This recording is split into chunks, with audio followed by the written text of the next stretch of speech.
This sort of social or corporate governance type of investing that was kind of seen as something like retail investors like to do, right? It was doing social good. Now it's really these institutional investors that are really getting into this. How's that changing the business for you? Quite a lot of change. Japan, in this case, the GPIF, is joining a really prestigious group of countries, very large pension funds, that are beginning to move their assets to a more sustainable long-term investing basis, taking into account these three factors: environmental issues, social and corporate governance issues. So for GPIF, as the largest pension fund in the world, obviously this is very significant in order to get better performance out of their portfolio. It absolutely will be. Do you expect this to, tell me the kind of growth that you expect out of this type of investing. Certainly Japan's pension fund is by far one of the biggest, but what kind of flows are you expecting in this? Do you expect others to follow suit? Absolutely. We're already getting quite a lot of inquiries in Japan from both other pension funds and from asset managers, mutual fund managers, ETF managers that want to launch investment products to access the individual investor market. This is a big trend. It's early days, obviously, in this process, and the quantitative data shows that there is a bit of an outperformance by companies that adhere to these ESG variables. But we expect to see that variance in outperformance to increase significantly in the next years and decades to come. Henry, help us put an end to this debate now. For an investor, does better governance translate to better earnings? It should translate into that, particularly over time. And it's very simple. The societies that we live in today have a lot more access to information about what companies and other institutions do. And when they are confronted with transgressions by those companies, they penalize them in their values in the market. So this is beginning to happen, has been happening for a long time, but now with the amount of information available and with the intolerance of society to these transgressions, you're going to see more outperformance of the good companies and lower performance of those that are enduring those transgressions. Yeah, and where you are, Henry, of course, we've seen Japan, one of the fastest growing regions when it comes to ESG investing. How big of a market is Japan for you? Are you going to be expanding some of your presence here and maybe expanding some of your ESG-related businesses in the country?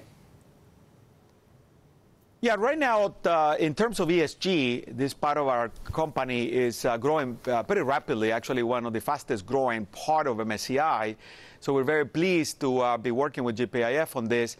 A lot of it started in Europe, then in Canada, and then it has gone into the U.S. And Asia is still small in terms of ESG investing, but it's coming on pretty fast.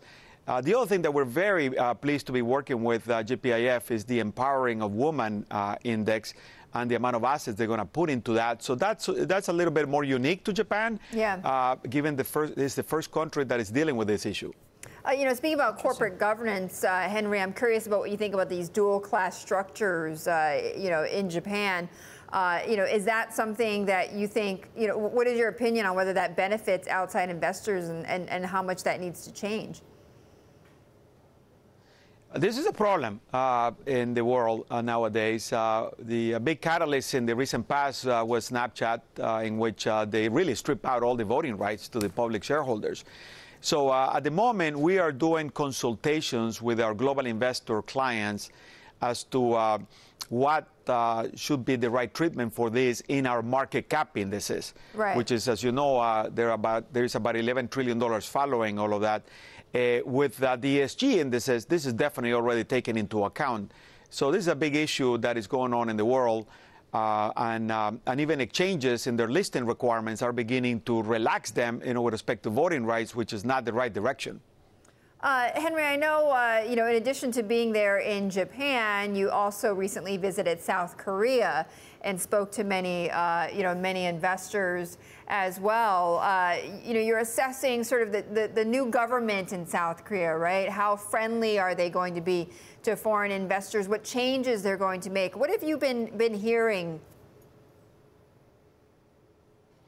Well, there continues to be a commitment by the new South Korean government to be open to investors and develop their economy and their various companies. The big issue for global investors has been the inability of the Korean won to trade freely in spot markets around the world. And that has been the major deterrent for the graduation of Korea from emerging market to developed market.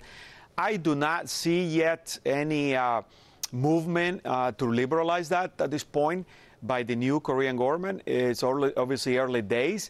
That was part of my visit, to try to understand if there was going to be any movement in that direction, so we could potentially renew our consultations with clients on the potential graduation of Korea. But at the moment, I didn't get any positive response to that, so we're staying put.